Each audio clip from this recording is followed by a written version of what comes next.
Hello there, Ray here. Today, guys, I have an updated version of the witch farm using wither roses. This is a simple design that has a very small impact. As you can see here, it's just this little cube, and this will allow you to get a large amount of witch loot fairly easy.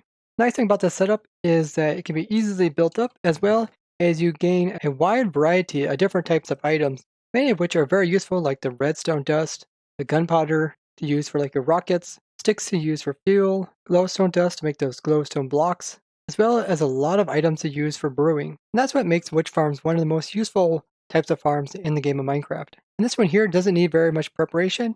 It consists of some blocks to block out the skylight so that it's dark inside here from them to spawn. Then we have some wither roses and then just a hopper minecart that moves underneath to pick up all the loot. And then this is just repeated on the second floor here with wither roses and another hopper minecart. Now you don't need to do much preparation as the farm is pretty much set once you have built it up. You just AFK quite high up so that mobs are unable to spawn anywhere except directly inside of the witch hut. So the AFK point's right up here. And by AFKing way up here, what will happen is that all the mobs will only be able to spawn inside the witch hut, and they won't be able to spawn anywhere else on this land or in the caves underneath.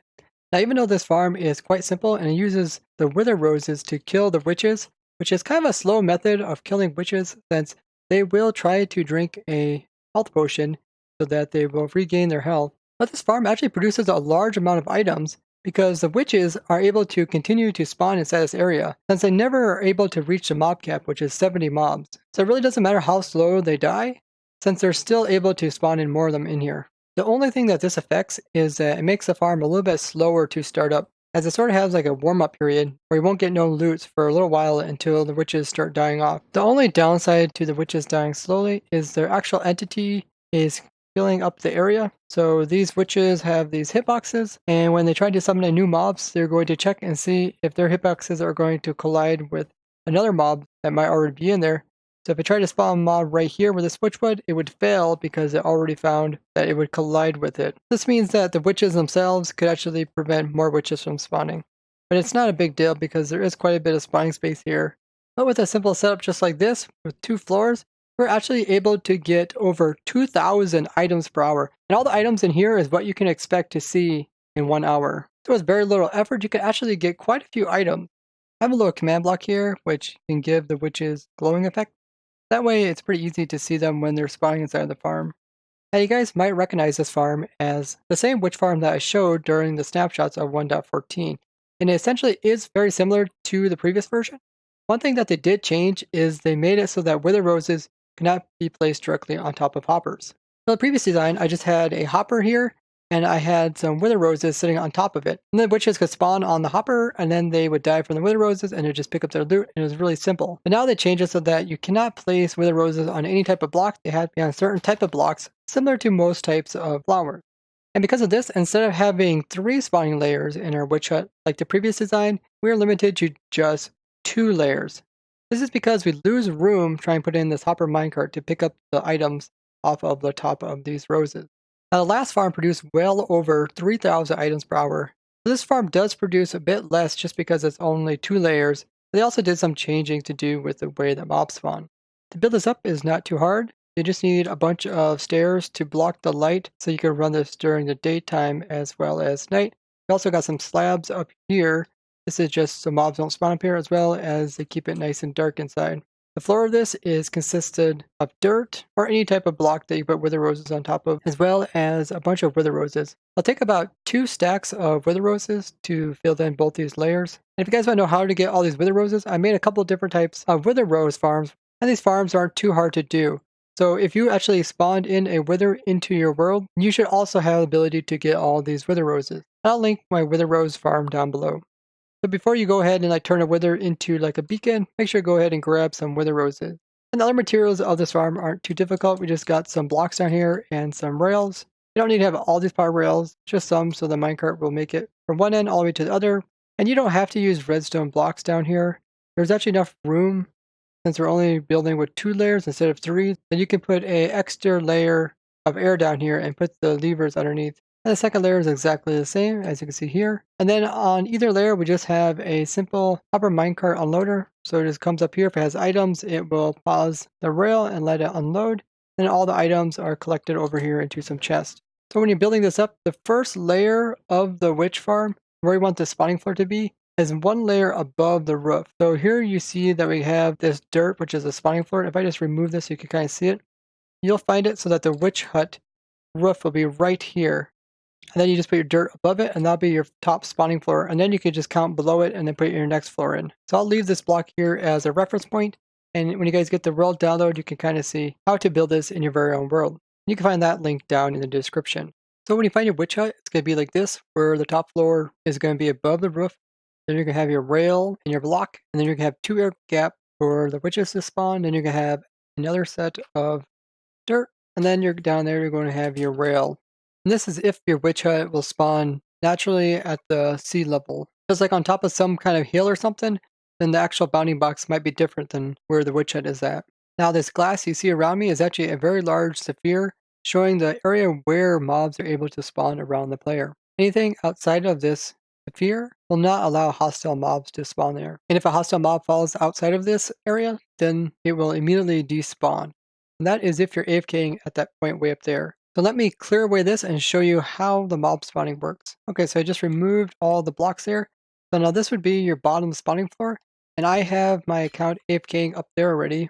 If I go ahead and set it to night, mobs will be able to spawn here. And if I go into spectator mode now, all the mobs are based off of the AFK point, which is way up there.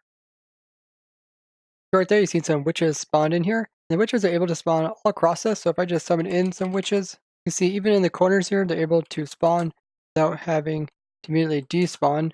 And pretty much anywhere mobs can spawn inside a sphere, it won't immediately despawn. But if a mob would happen to be spawned directly inside this glass here or a little bit lower, which normally mobs wouldn't spawn there, but let's say one would fall through this area, you see immediately, as soon as it goes through the glass, it will instantly despawn.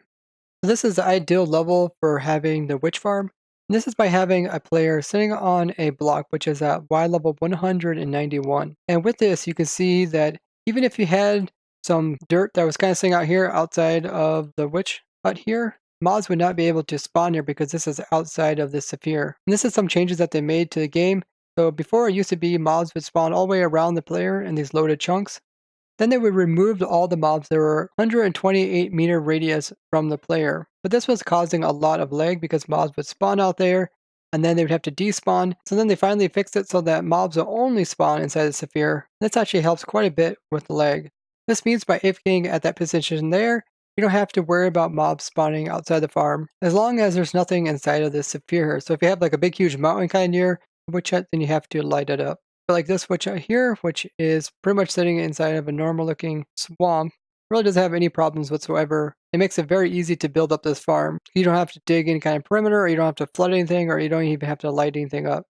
And they also made a change to the way that the game spawns in mobs. So instead of checking every sub-chunk for blocks, now the game actually checks if there's any blocks in an area Y level wise. And then if there is, then it'll try to check from the lowest to the tallest block to put in mobs. You don't want to put any blocks higher than your witch farm, because by putting blocks above it, you'll slow down the rates of the witch farm.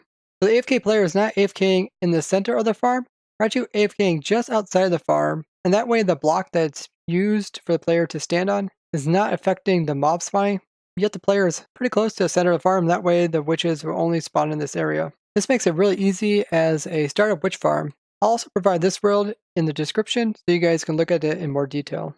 Now you can increase the loot from the witch hut just by putting an overhang around it. By going about 8 blocks out in each direction, we increase the loot from 2,000 per hour to 2,500 per hour, which is a little bit more work, but it can be worth it. So you might be wondering, why didn't we just come in with soul sand and put wither roses on top of them? Because wither roses can go on soul sand and mobs can spawn on soul sand as well. And then come in underneath and have some hoppers that would pick up all the loot through the soul sand. Now we could have done this, except it doesn't matter if we use this hopper method here with soul sand on top, or if we use like a minecart underneath. Both of them are only going to allow 2 spawning spaces for witches to spawn. In your typical farm, you can get 3 floors to spawn mobs, and this is done because the witch hut is 7 meters high where mobs can spawn. So the center one here is 7. So this level here, we can have a witch spawn right here. This level here, we can have a witch spawn over here. And over here, we can have a witch spawn at this level, and we can put the floor here and it'll still spawn there. So by them changing it so that you cannot put wither roses directly onto hoppers, This means they're limited to having only 2 layers to spawn the witches. And then it's a choice between using hoppers or hopper minecarts. Hopper minecarts are just as fast, and we don't have to use a ton of hoppers. And that's why we use hopper minecarts instead of using hoppers. Now, we actually designed this farm during the Twitch streams that we have, and we had quite a few guys help us build this up, including a Squared, Cube Karate, Farmer Joe, Grandma Mommy, Manrock, Safety 1, as well as Techman88. And designing and building this farm with you guys during our Twitch streams is always a lot of fun. If you guys like to come on the server and help design new farms, you can find my streaming schedule on my Twitch channel down below. A nice little witch farm to set up that doesn't take up too much room and produces a lot of great resources. So if you guys did enjoy this video, be sure to go ahead and give it a like. And if you'd like to see more videos like this in the future, go ahead and subscribe as well, as I really enjoy making these type of videos, and I actually have a whole playlist about simple as well as complex farms. And there you'll find more farms that you can build in your world. I hope you guys enjoy this, and I'll see you guys in the next one. Bye!